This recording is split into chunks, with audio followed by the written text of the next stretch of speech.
11 months ago, I inherited a mess, and I'm fixing it.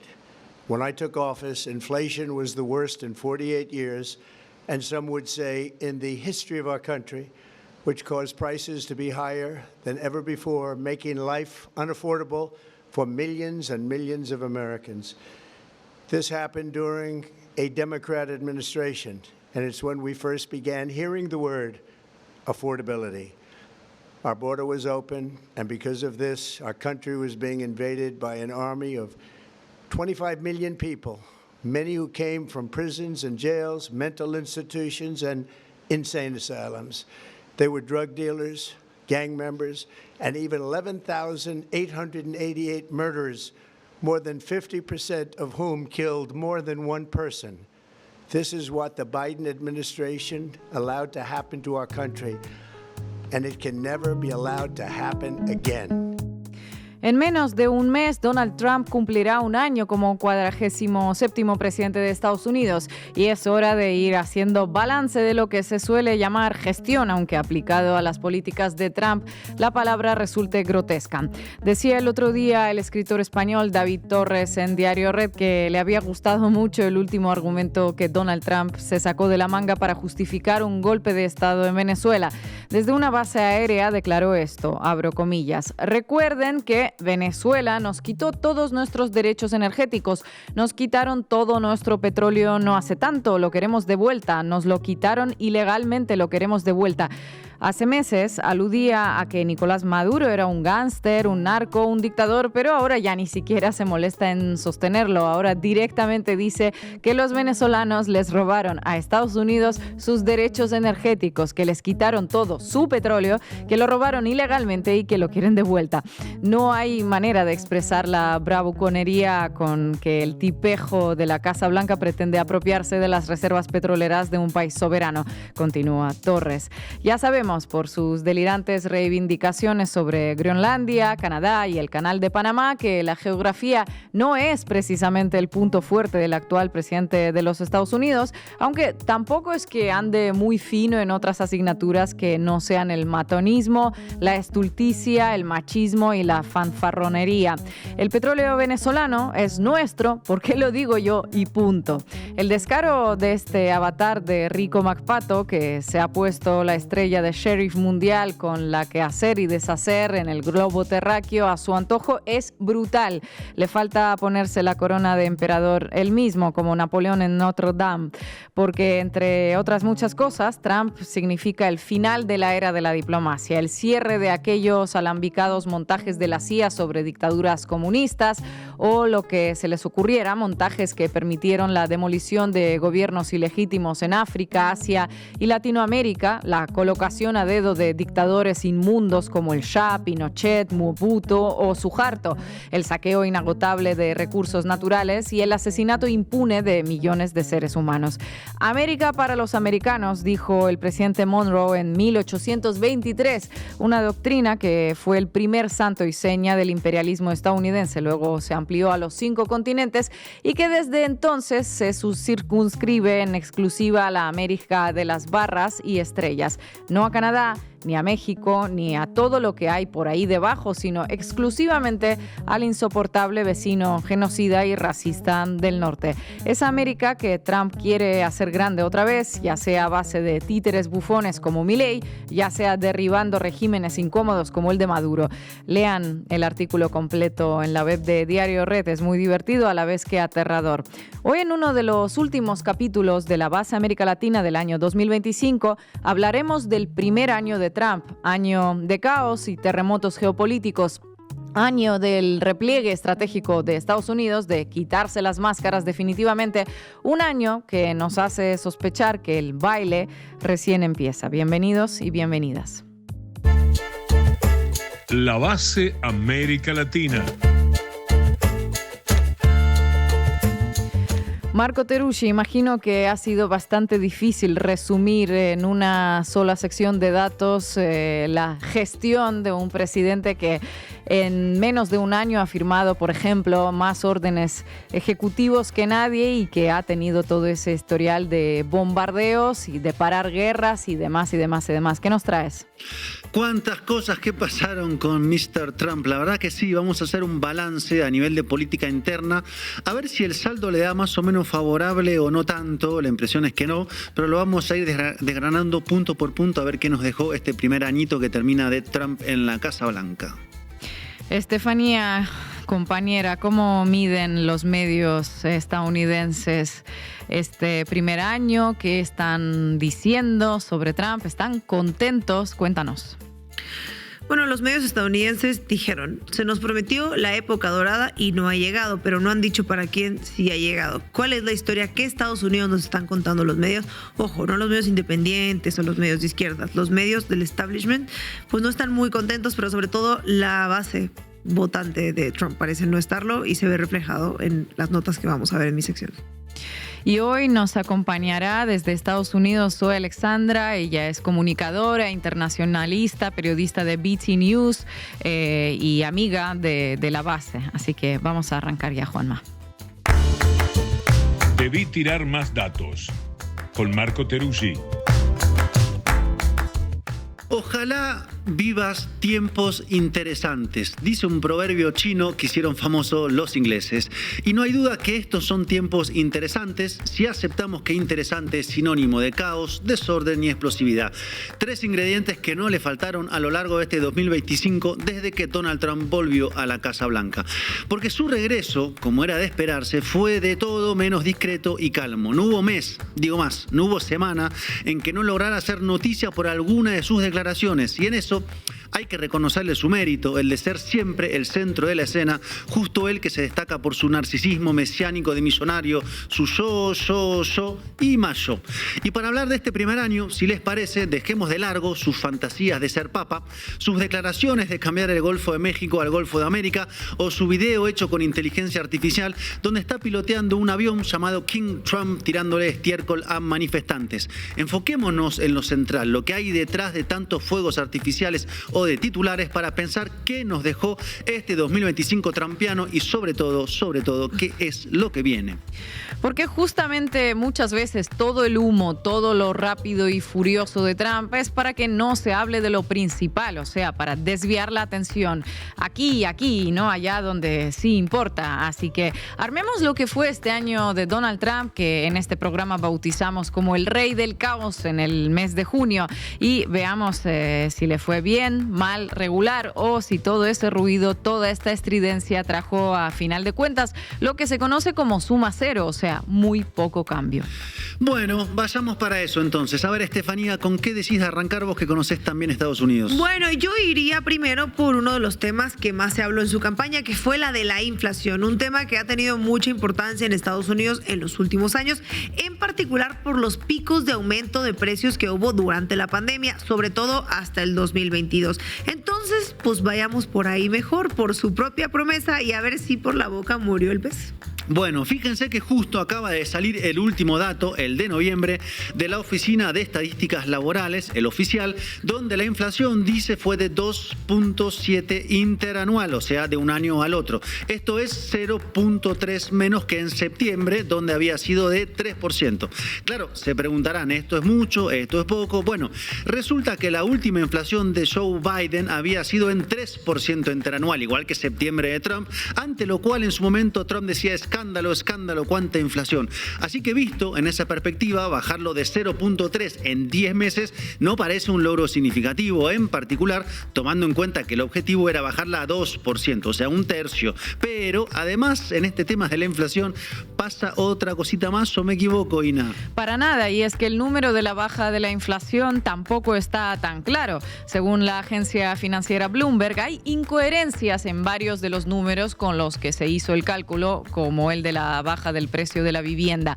Además, no hubo datos en octubre porque hubo un cierre parcial de la administración que provocó un apagón en la información, un blackout. ¿Se acuerdan eso, no? 43 días de cierre de la administración, el más prolongado en la historia de Estados Unidos. Otro logro de Trump. Entonces, hay un vacío allí de un mes que hace dudar, lógicamente, de la veracidad de los números de inflación, que son muy importantes para Trump para mostrar cómo avance. Números de inflación con un posible maquillaje para que se vean mejor. Cierre récord de la administración durante un mes y medio. Arranca complicadito el balance del año de Trump, puertas adentro de Estados Unidos. Pero, ¿ustedes creen de verdad, pero de verdad que a Trump le importan mucho estos datos? Cuando dio su discurso el último en Navidad, ya fue, dijo. Si total, esta es la época donde la verdad es literalmente lo de menos.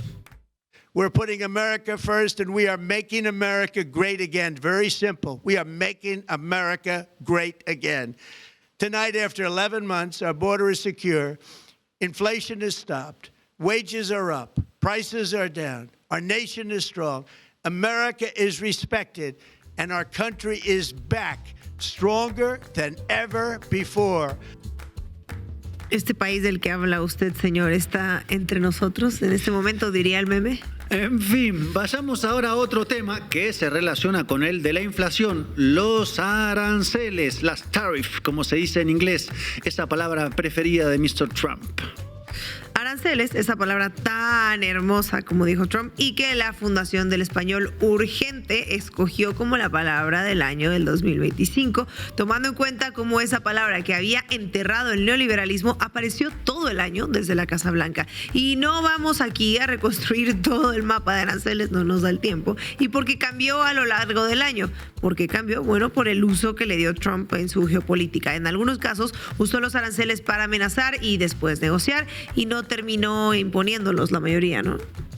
En otros casos, porque se encontró con un adversario que no se dejó extorsionar, como China.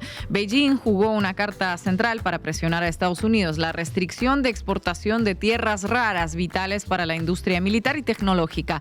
Una carta que convenció a Trump, digámoslo así. Y en otros casos, Trump dio marcha atrás con los aranceles. ¿Por qué?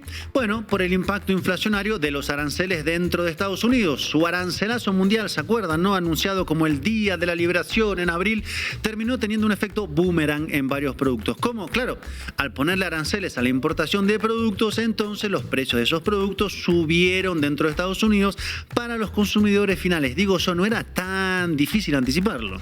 Y me pregunto qué pasó con los efectos positivos de los aranceles que prometía, porque su discurso fue que al poner aranceles, entonces las fábricas volverían a radicarse en Estados Unidos, habría más trabajo industrial y América sería great again otra vez. ¿O no era ese el objetivo y era solamente hacer caja, como se dice?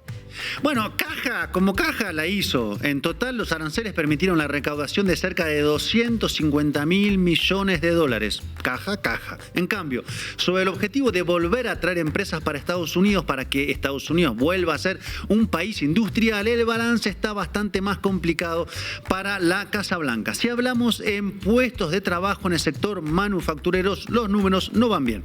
Según la Oficina de Estadísticas Laborales, desde el famoso Día de la Liberación, ese de los aranceles en abril hasta fin de año, se perdieron ni más ni menos que cerca de 67.000 empleos en ese rubro. Y en cuanto a las empresas que estarían volviendo a Estados Unidos presionadas por los aranceles, ¿tienes cifras? Bueno, acá hay que verlo en dos partes. Por un lado, hay anuncios de inversiones, o bien son inversiones directamente nuevas o son lo que se llama reshoring, que es cuando una empresa vuelve a su país de origen, que no es nearshoring, que es llevar a la empresa a un país cercano al país de origen. Esto es, en este caso, volver a Estados Unidos, que es lo que busca desesperadamente, o eso dice Trump. Bueno, en términos de anuncios, los hay por 17 billones de dólares según la Casa Blanca, con inversiones por venir de Apple, Intel, MP Materials o Nvidia, que se dedica a la fabricación de chips. Ahora bien, con Trump en todo hay que sospechar, porque una cosa son los anuncios de inversiones como tal y otra muy distinta son las cartas de intención de inversiones. Otra más, la llegada efectiva de los capitales y pues finalmente los tiempos en los cuales se lleva adelante. Y además es probable que el número real anunciado sea menor al que dijo Trump, como señalan varios analistas. En algunos casos, como Apple, que anunció $600.000 millones, la inversión puede terminar de hacerse efectiva dentro de 10 años. Y en ese balance, es decir, la capacidad de reindustrialización o no y en qué rubros, se va a jugar uno de los principales logros de la gestión de Trump, de su promesa de volver a industrializar esos estados o cordones industriales que quedaron abandonados por el neoliberalismo. Ay, como le gusta retocar los números a Trump, ¿no, Marco? Porque esto me recuerda a otro presidente de Latinoamérica que también le hace decir a los números las cosas que él quiere. ¿Te suena un tal Javier Milei? Creo que es alumno de Trump. Ojalá no me sonara, pero ya Milei directamente tortura las matemáticas para que digan lo que necesita. Pero sigamos, si les parece, con algunos ángulos más del balance de este año caótico de Trump. Vayamos con un punto que le es muy caro al presidente: los migrantes, esos millones que Trump convirtió en enemigo interno de Estados Unidos, o el gran chivo expiatorio de todos los males de los United States of America. Bueno, ahí hay varias cosas. Por un lado, está la reducción del flujo de migrantes que cruza ilegalmente a Estados Unidos, donde el número de detenciones bajó. Durante los primeros 8 meses de Trump, las autoridades fronterizas detuvieron menos de 72.000 personas, un número marcadamente a la baja. Y si tomamos los datos del gobierno de México, los flujos de migrantes irregulares en la frontera de México con Estados Unidos, o sea, por donde cruzan, se redujeron 76% en noviembre respecto al máximo histórico registrado en diciembre del 23. O sea, dos datos que coinciden en esa reducción de intento de cruce de frontera para ingresar a Estados Unidos. Ahora bien, una cosa es enfrentar el flujo de migrantes, algo que logró Trump en gran medida por la política de miedo, como enviar un avión lleno de migrantes a una cárcel en El Salvador, y otra diferente es lograr las deportaciones masivas que prometió, porque a Trump además le gusta el espectáculo, firmar los esposados, humillarlos, el etos de la crueldad. Bueno, si tomamos por ejemplo el dato de latinoamericanos deportados que recopiló CNN, tenemos que al menos 200.000 latinoamericanos fueron deportados en 10 meses de Trump. De ese total, 145.537 fueron mexicanos, según explicó el gobierno de la presidenta Claudia Sheinbaum la semana pasada. 200.000 deportados es 6 veces más que las casi 35.000 deportaciones de latinoamericanos, por ejemplo, en 2021, según los datos del Servicio de Inmigración y Control de Aduanas de Estados Unidos, ICE. Y para intentar acelerar el número de deportaciones, que es menor respecto a la promesa de Trump, se implementó una reforma de los tribunales de inmigración para contratar a jueces militares que tienen un porcentaje más alto de fallos a favor de la deportación que los jueces de inmigración. Toda una maquinaria destinada a perseguir, encarcelar y deportar. La gran demagogia contra los últimos de la escala social. Escuchemos a Trump, que se refirió hace unos días al tema de los migrantes en su balance navideño. El espíritu navideño no está muy en su discurso. Major factor in driving up housing costs was the colossal border invasion. We have never been invaded. This is the worst thing that, frankly, in my opinion, the worst thing that the Biden administration did to our country is the invasion at the border. The last administration and their allies in Congress brought in millions and millions of migrants and gave them taxpayer-funded housing while your rent and housing costs skyrocketed. Over 60% of growth in the rental market came from foreign migrants. At the same time, illegal aliens stole American jobs and flooded emergency rooms, getting free health care and education paid for by you, the American taxpayer. They also increased the cost of law enforcement by numbers so high that they are not even to be mentioned. For the first time in 50 years, we are now seeing reverse migration as migrants go back home, leaving more housing and more jobs for Americans. Claro, todo es culpa de los migrantes. La inflación, los precios de la vivienda, la salud que cuesta una fortuna por su sistema fallido de salud. El modelo neoliberal, no, eso nunca se discute, ¿no? Eso no es culpa de nadie. Todos los males vienen de los pobres del mundo que invaden Estados Unidos y que además trabajan y sostienen ese país. Bueno, vayamos juntando las diferentes partes a ver qué resultados nos da para evaluar a Trump y su política de caos y de miedo interno. Digo miedo porque a lo largo de este año en Estados Unidos hubo miedo entre migrantes perseguidos, tengan o no papeles, a ser arrestados en las calles, en los lugares de trabajo o donde sea que estén. Un estado perseguidor y estigmatizador en boca del presidente. Eso desató también grandes protestas multitudinarias como las de Los Ángeles en el mes de junio. ¿Se acuerdan, no? ¿no? Y esas protestas a su vez se juntaron con las del llamado No King Day, o sea, no queremos un rey, señor Trump, con 2 grandes jornadas de millones de personas en las principales calles. Y recuerdan las respuestas de Trump, ¿no? Me imagino. Sí, un discurso de criminalización de la protesta, acusando a quienes se manifestaron de ser enemigos extranjeros o insurrectos. Y claro, acusar de esta manera es directamente legitimar la represión que efectivamente sucedió. Esto de la libertad de protesta en Estados Unidos, pues no está muy de moda, que digamos, en este momento. Y ya puestos a hablar de caos, este año fue el del asesinato de Charlie Kirk en septiembre, el comunicador trumpista que recibió un disparo cuando daba una charla en una universidad. Un hecho que volvió a traer ese tema de la violencia política en Estados Unidos, un tema que está ahí latente como un volcán.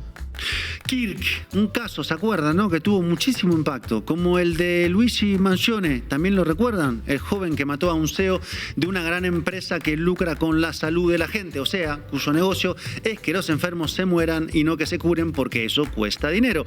Pasó hace justo un año y lo traigo a la memoria porque eso es Estados Unidos, marcado por episodios crónicos de violencia política, social, racial, grandes protestas, persecución policial contra los más pobres, zonas de la población, de la sociedad devastadas por el fentanilo. Ese Estados Unidos empeora con Trump, porque su política, la de Trump, agita el enfrentamiento social entre las clases bajas y bajas medias, mientras le quita los impuestos a los ricos que se hacen cada vez más ricos. Y de hecho, eso es lo que vino a gritar Mangione como un rayo. El enemigo está allá arriba y no acá al lado. Entonces, con la política de Trump hay más resentimiento entre la gente y cada vez más desigualdad, que es lo que provoca un gobierno autoritario y reaccionario como el de Donald Trump.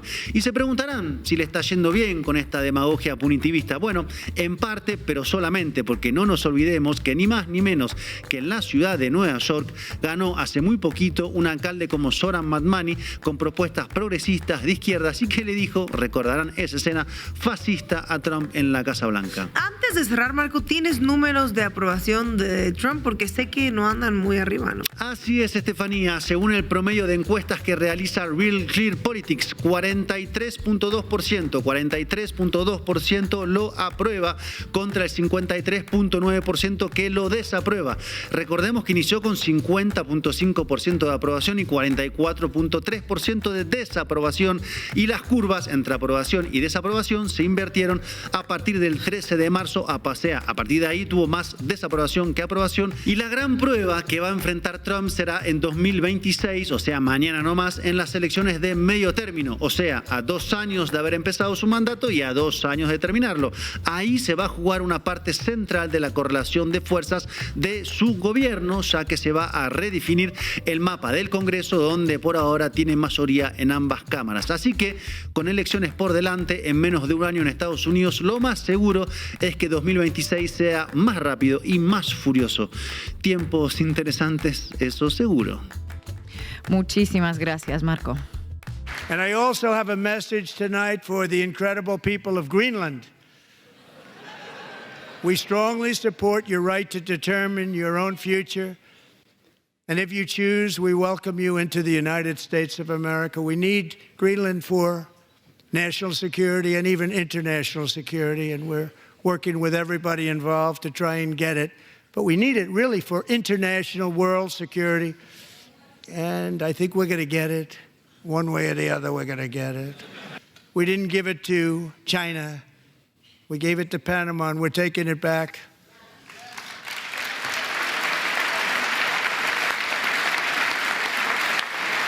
You remember they took all of our energy rights. They took all of our oil from not that long ago, and we want it back. But they took it.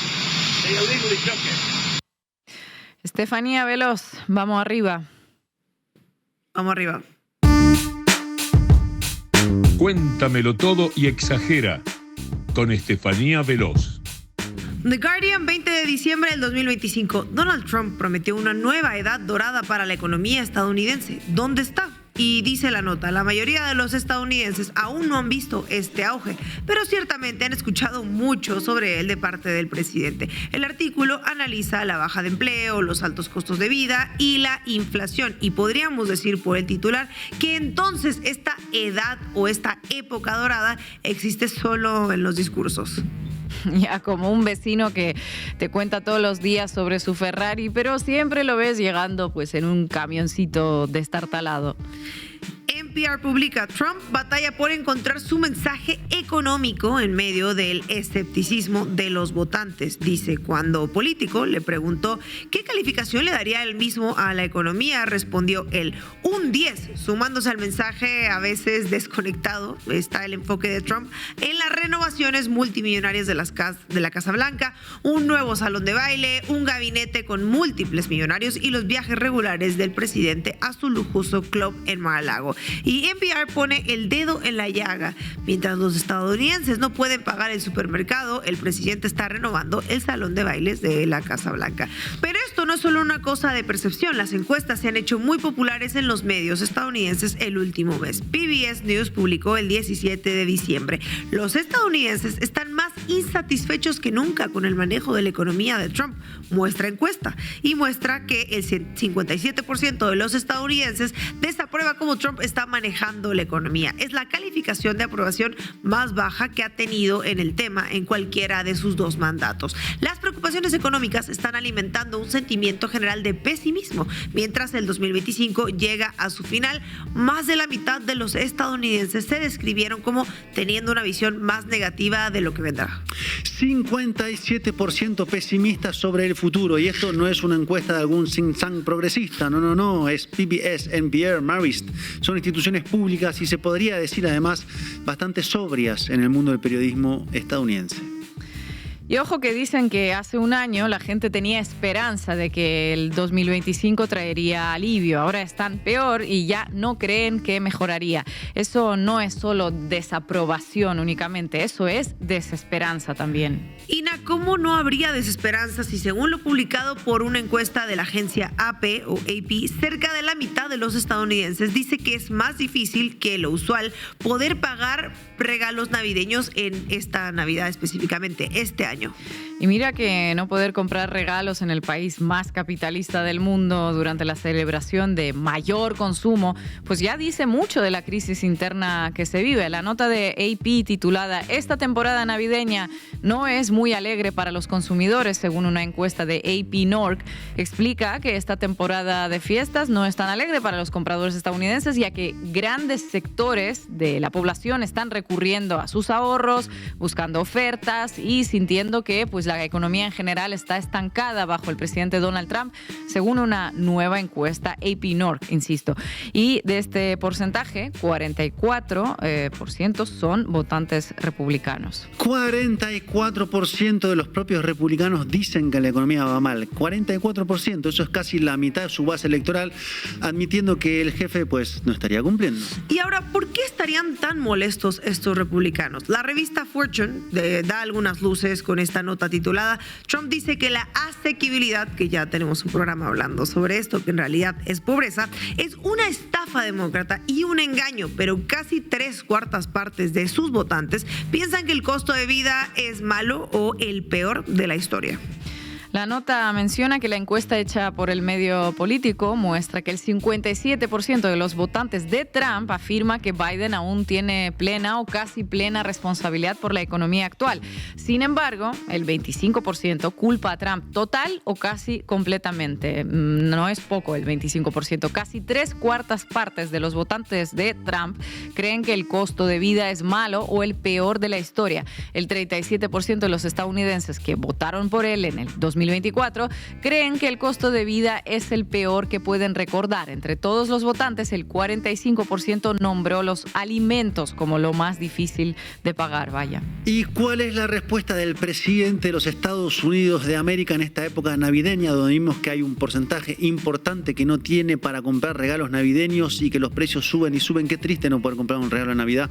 Vamos a escuchar. Stuff. Much of it we don't need. You know, somebody said, "Oh, the shelves are going to be open." Well, maybe the children will have $2 instead of $30. You know, and maybe the $2 will cost a couple of bucks more than they would normally. But we're not talking about something that we have to go out of our way. They have ships that are loaded up with. Bueno, pues compren 2 muñecas y no 30 y coman menos también de paso. Ay, qué raro, ¿no es el país del capitalismo y el consumo el que dice que tienes derecho a tener 100 de lo mismo si quieres?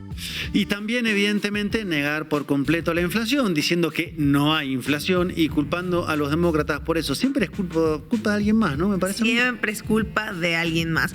Pero la gente sí está experimentando este problema. PBS entrevistó a Sherry Campahouse, una votante republicana de Illinois, que dice, se suponía que ayudaría con los precios de los alimentos. Esa fue la razón principal por la que voté por él, dijo. Pero los precios de los alimentos siguen subiendo y subiendo. Entonces, de entrada, mejorar la economía es ya una promesa que no cumplió, una promesa rota. Pero no se preocupen, porque al principio les decía que esta es, según él, la época dorada para la población estadounidense, pero que no ha llegado. Ojo, sí ha llegado para algunos, porque hay quienes sí están viviendo una época dorada duradísima. Y spoiler, no son las personas que no tienen para comprar comida o para comprar regalos de Navidad. La revista Fortune publicó apenas en noviembre que los multimillonarios más ricos de Estados Unidos ganaron 698 mil millones más este año y la política fiscal de Trump podría darles una nueva bonanza, o sea, van a hacer todavía más dinero. O sea que los 10 multimillonarios más ricos de Estados Unidos ganaron 833.631 veces más dinero que el hogar estadounidense promedio. En un año, los 10 más ricos ganaron lo que un hogar promedio ganaría en 833.000 años. Bueno, para que se den una idea, si tú que me estás viendo empezaras a trabajar cuando los humanos salieron de África hace 200,000 años, todavía te faltarían 600,000 años para igualar el ingreso de estos millonarios. ¿Cómo te cae trabajar 600,000 años más? Estoy en eso, pero no estoy seguro. Yo creo más en los derechos laborales y esas cosas que no están de moda en Estados Unidos. Y esto puede mejorar para los millonarios porque el presidente Trump aprobó su One Big Beautiful Bill y para 2027 se espera que el estatuto reduzca $311,000 de los costos fiscales de los ultra ricos, mientras que los estadounidenses más pobres, ganando menos de $15,000 anuales, serán obligados a pagar aún más impuestos. ¿Se acuerdan, no? Esto de que tendrían que pagar los que más tienen y menos los que menos. Bueno, no funciona así. Para que se den una idea de cuántos son $15,000 al año, esto es menos del salario mínimo de tiempo completo. O sea, alguien que trabaja una jornada laboral completa va a pagar más impuestos. Esto se le llama redistribución de la riqueza, pero hacia arriba. Y como les decía, en el país de las oportunidades hay muchas oportunidades, como la oportunidad de los billonarios en convertirse en trillonarios. CNN reportó sobre el futuro y dijo, prepárense para los primeros trillonarios del mundo. Se espera que 5 personas acumulen al menos $1 billón en riqueza dentro de la próxima década. ¿Y quién sería el primer trillonario? Claramente, Elon Musk, exfuncionario de Trump. El primer trillonario, mientras casi la mitad de los estadounidenses no puede comprar regalos navideños. Pero ¿qué importa si el gabinete de Trump reúne a una docena de personas con un patrimonio de al menos $1,000 millones por cabecita? Sí, el gabinete más rico de la historia. Un gabinete de multimillonarios. ¿Para quién va a gobernar? Pregunto. ¿Para la gente que no tiene cómo comprar alimentos o pues para sus amiguetes?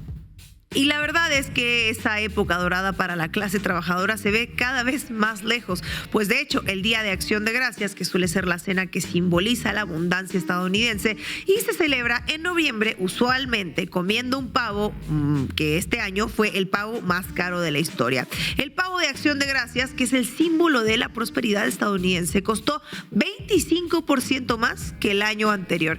The New York Post publicó el aumento de los costos hace que el Día de Acción de Gracias de este año sea el más caro en la historia de Estados Unidos. Y esto es porque los aranceles de Trump encarecieron las verduras enlatadas. Sus propias políticas están aumentando los precios que prometió bajar. No está muy bien en economía.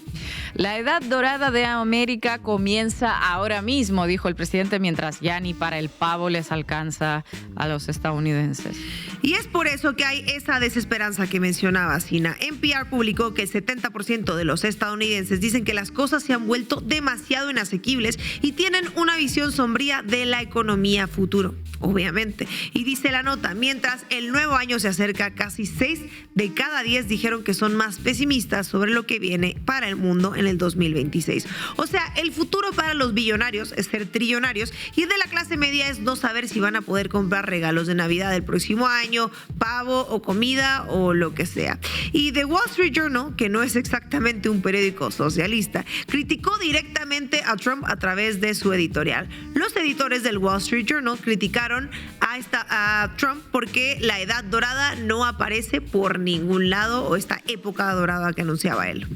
Pero exactamente, ¿qué es la Edad Dorada? Pues fue una época con gran desigualdad en Estados Unidos, donde los ricos comenzaban a ser ricos. Pero resulta que hoy el 0,0001% más rico controla una parte mucho más grande de la riqueza que en la Edad Dorada. La Edad Dorada original fue hace 140 años, la era de los robber barons, la de los magnates industriales y financieros estadounidenses de finales del siglo XIX, de la explotación brutal, del trabajo infantil, y la desigualdad de hoy es aún peor.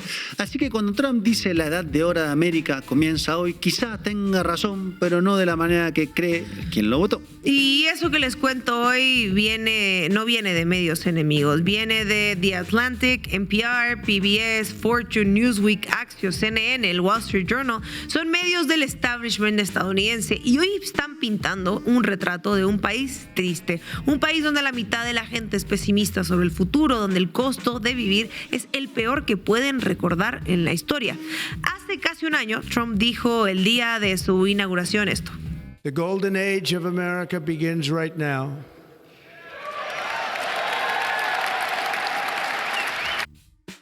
Y en un año de gobierno, en su segundo mandato, la prometida época dorada llegó para los de siempre, con esta diferencia, ¿no? Aunque los medios no lo mencionan tal cual, para algunos no llega ni el reflejo del oro, pero para otros el futuro se ve mucho más brillante que nunca. Gracias, compañera. 1 year ago, our country was dead. We were absolutely dead. Our country was ready to fail, totally failed. Now, we're the hottest country anywhere in the world. And that's said by every single leader that I've spoken to over the last 5 months. A buena entendedora, con Ina Afinogénova. El agente naranja en su primera versión fue un herbicida y defoliante que Estados Unidos utilizó de manera masiva durante la guerra de Vietnam. También conocido como 2,4-D, fue fabricado por Monsanto y Dow Chemical. Aviones y helicópteros arrojaron millones de litros que arrasaron con millones de hectáreas de selva y también de cultivos. Había que dejar a los vietnamitas sin lugar en el que esconderse y también sin comida. Las consecuencias se sienten hasta el día de hoy: tasas inusualmente altas de cáncer, enfermedades neurológicas y miles de niños nacidos con malformaciones congénitas. Cuando Estados Unidos terminó sin éxito con su labor, pegó media vuelta y sin ruborizarse empezó a pontificar acerca de lo importante que es respetar los derechos humanos. La doble moral no es exclusiva de nuestro tiempo. Ajá, muy interesante esta lección de historia, pero ¿qué relación tiene esto con el año de caos de Trump? El agente naranja 2.0 llegó a la presidencia de Estados Unidos en 2017 y su versión recargada 2.1 volvió a asumir el cargo el 20 de enero de este 2025. A diferencia de su primera versión, su principio activo no es un químico con un nombre impronunciable. Su ámbito de actuación son las ideas, las palabras y los cerebros. Donald Trump, versión 2025, el agente naranja 2.1, es un producto genuino, hasta me animaría a decir lógico, del ecosistema cultural de nuestra época. Medios de comunicación tradicionales que abandonaron todo parámetro deontológico, redes sociales que van escalando en el ranking de consumos problemáticos, algoritmos que manipulan nuestros cerebros y el desarrollo de la inteligencia artificial que dificulta la distinción entre lo real y lo ficticio. Lo que está en cuestión en este ecosistema cultural es lo que los filósofos llaman el régimen de verdad. ¿Qué es la verdad? ¿Cuál es el criterio que demarca lo verdadero de lo falso? Preguntas desde que la humanidad es humanidad. Donald Trump y también Javier Milei son emergentes y al mismo tiempo catalizadores de este ecosistema cultural. Dos individuos que están a gusto como peces en el agua cuando meten sus patas en el lodo, cuando se revuelcan en el fango y cuando el barro y también la mierda vuela de un lado para el otro. Donald Trump existe porque está bien adaptado a este ecosistema. La verdad lo tiene sin cuidado y el principio de no contradicción no existe. Puede decir una cosa a la mañana y lo contrario a la tarde y puede revolver cualquier frase. Los somalíes nos están robando, los haitianos están comiendo nuestros perros y vaya a saber qué otra cosa va a inventar mañana. El primer año de esta segunda administración Trump y su giro y repliegue sobre América Latina lo podemos resumir en 4 palabras: China, narcotráfico, aranceles y deportaciones. China es el enemigo real que hay que expulsar de América Latina, según Estados Unidos. El narcotráfico, una excusa para combatir a los gobiernos no alineados con la Casa Blanca.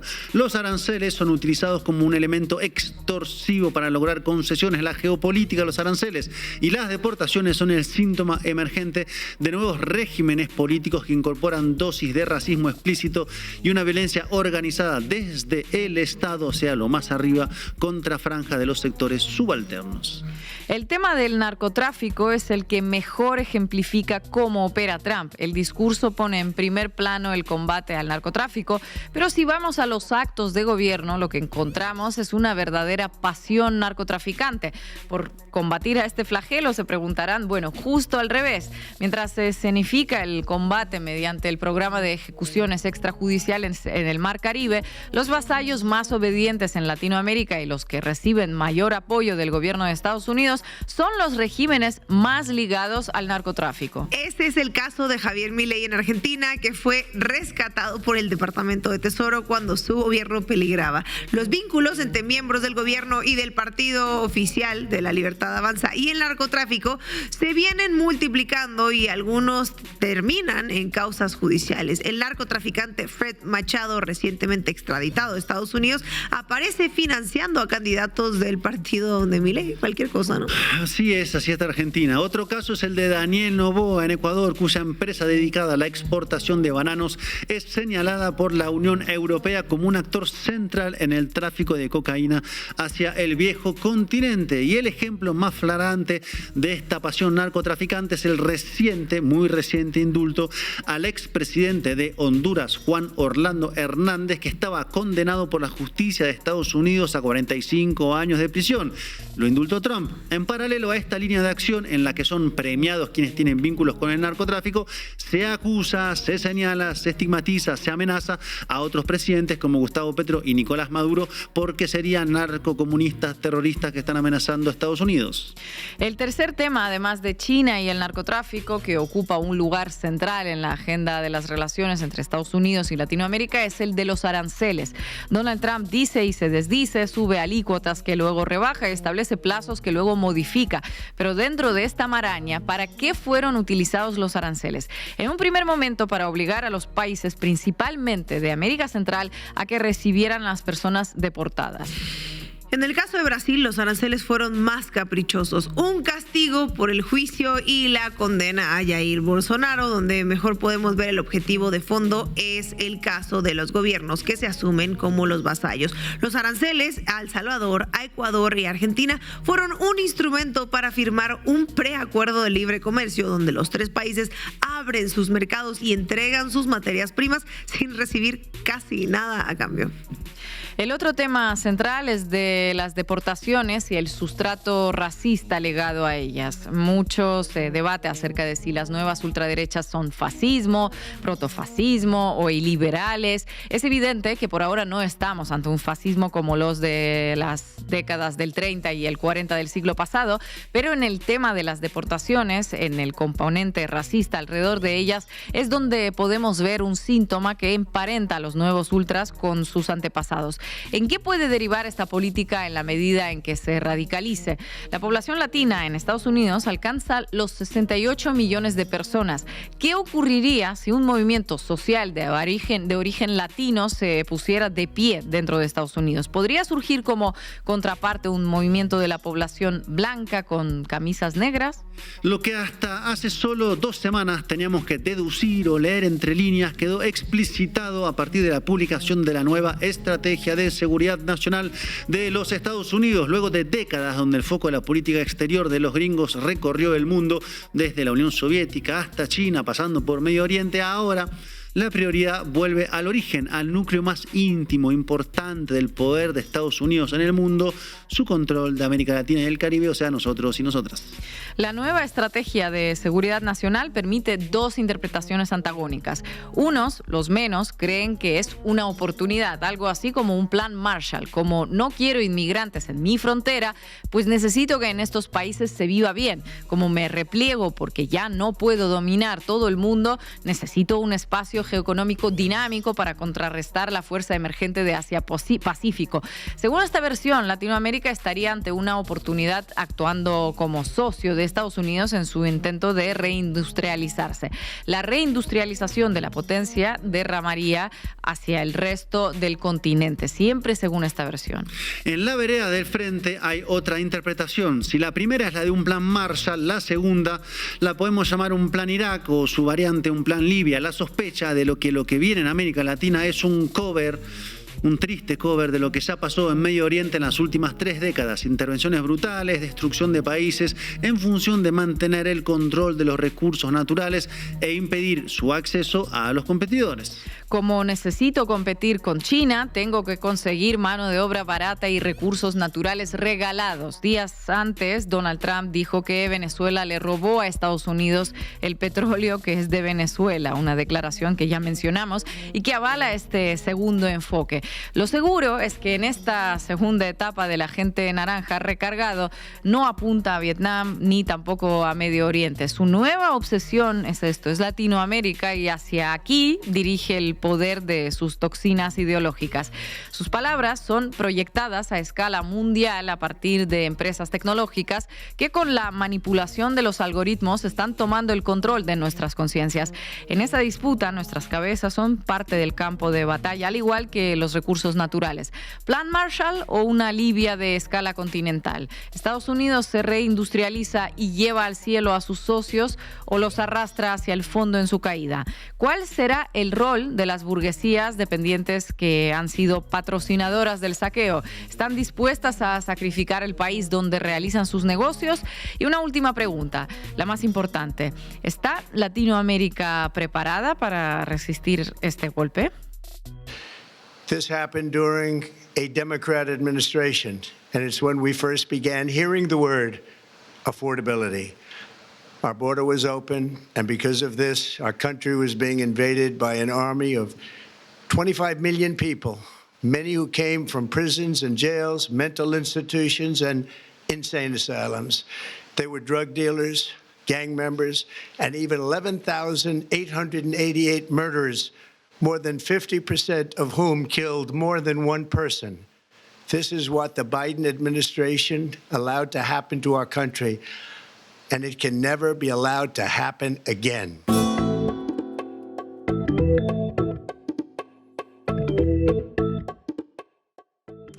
Y hoy nuevamente nos acompaña Zoe Alexandra, comunicadora internacionalista, ella es periodista de BT News desde Nueva York. Zoe, muchísimas gracias por estar en La Base de nuevo. Un gusto saludarles. Zoe, vives en Estados Unidos, eres de allí, te hago una pregunta más de índole personal, pero lo personal es político también. ¿Tú cómo has pasado este primer año de Trump?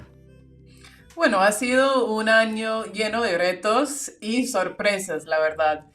Creo que hoy en día no habríamos podido saber en qué momento estaríamos en que el presidente está amenazando a una acción militar contra un país soberano en Sudamérica, en que tiene 15,000 tropas desplegadas en el Caribe y 9 meses de terror, bueno, más de 9 meses, ¿no? De terror contra las comunidades migrantes en ciudades en todo el país. Ha sido un año, de nuevo, con muchos retos, pero también con mucha movilización y mucha resistencia, y lo cual da mucha esperanza porque en medio de ataques frontales casi todos los días contra los trabajadores del sector público, contra, como dije, las comunidades migrantes, contra, bueno, todos los derechos de las personas que hemos ganado en pie de lucha. La respuesta, ¿no?, de la población aquí de Estados Unidos ha sido no de bajar todo y retroceder, sino ir más adelante para luchar para los derechos de los más oprimidos en ese país y los que están siendo más atacados. Claro que sí, la respuesta del Partido Demócrata sí ha hecho mucho para esperar, no han hecho mucho para defender el derecho a la salud, el derecho a la vivienda y los derechos de todas las comunidades que están siendo atacadas. Sin embargo, el pueblo sí ha estado en pie de lucha y eso para mí es lo más importante, resaltar, porque los ataques no van a terminar y van a seguir. Zoe, muchas gracias por estar en La Base América Latina. Estuvimos repasando recién algunas encuestas, vemos que el nivel de aprobación está con tendencia a la baja. ¿Cómo lo ves y qué augurios, aunque falta un poco, pero tenés de cara a las elecciones de medio término que van a marcar la agenda de gran parte del año 2026 en Estados Unidos? Bueno, no es una sorpresa que los números están en tendencia baja. Estamos llegando al fin de año y todas las promesas, Marco, que hizo Trump de que la economía iba a mejorar, que los precios iban a bajar, pues hoy en día están viendo que pues no está pasando eso. No hay mucho cambio en la situación económica del pueblo de Estados Unidos, y mostraron el video de Trump diciendo que la crisis de vivienda, la crisis de los precios, la falta de empleo, todo de todito es culpa de los migrantes, y las personas saben que no es así. Primero porque, como siempre, el pueblo migrante, las comunidades migrantes en ese país han hecho trabajos que nadie quiere hacer, trabajan en los trabajos más precarios, con salarios muy bajos, que muchas personas no aceptarían. Segundo, la crisis de vivienda no es porque falta vivienda. Hay muchas viviendas vacías, hay muchos hogares en que las personas podrían habitar.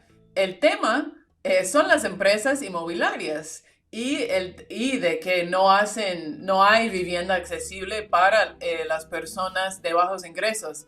Y hay más personas de bajos ingresos todos los días porque porque los salarios no están creciendo. Entonces, no es un tema de que hay una gran invasión de inmigrantes que habilitó Joe Biden, y todos esos discursos que Trump usó, ¿no?, para justificar esas violaciones atroces de los derechos de la comunidad migrante, pues todo el mundo ya se está dando cuenta que deportando más personas no ayuda a su situación económica. Y es más, la administración de Trump ha gastado millones y mil millones de dólares desplegando la Guardia Nacional a las ciudades, aumentando el presupuesto para las fuerzas de seguridad para ayudar en las operaciones de deportaciones.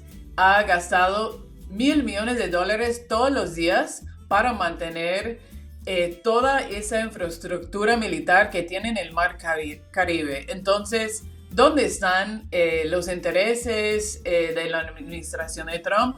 Están puestos en la militarización de América Latina y la militarización de las comunidades en Estados Unidos. Él no está interesado, ni ninguna persona en su gabinete, en mejorar las condiciones de vida para el pueblo trabajador en Estados Unidos, y eso se está haciendo claro cada día más, y por eso los números que son ya para esperar de que nadie está feliz con ese resultado, y que vamos a ver qué pasa en el próximo año, porque no es que los demócratas han hecho grandes batallas comunicacionales para contrarrestar eso, y hicieron realmente una jugada muy mala, muy mala, con el cierre del gobierno. Perjudicaron a miles de personas cerrando el gobierno tan solo para ceder finalmente el derecho a la salud.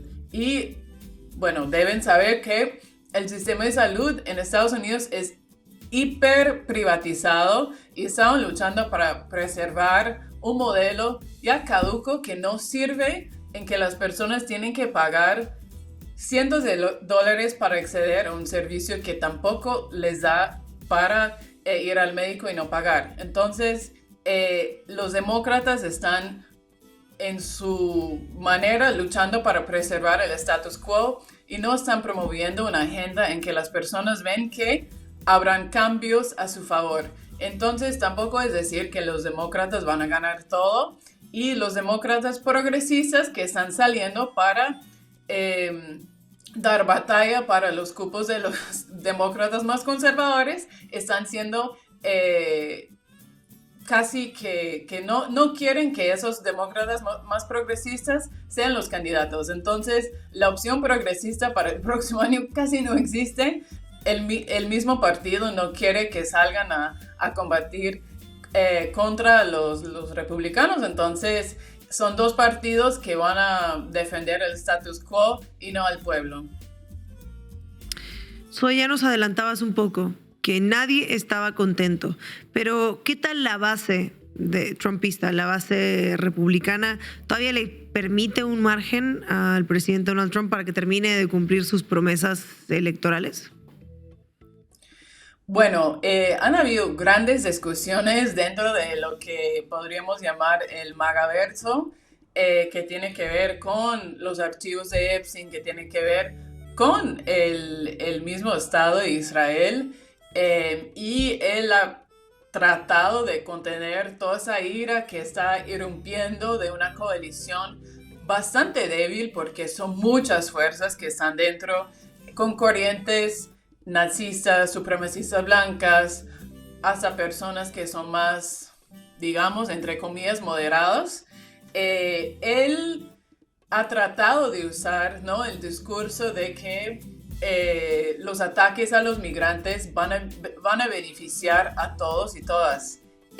Y esa base también está con un descontento porque no ha sido así. Y segundo, los que son muy xenofóbicos ven que tampoco Trump puede cumplir con su promesa de deportar a millones en un año. No lo ha hecho todavía. Entonces, él no ha podido ni bajar la inflación, ni hacer crecer la economía, ni mantener o mejorar la calidad de vida para las personas, y hay temores crecientes de lo que podría pasar con la burbuja de IA.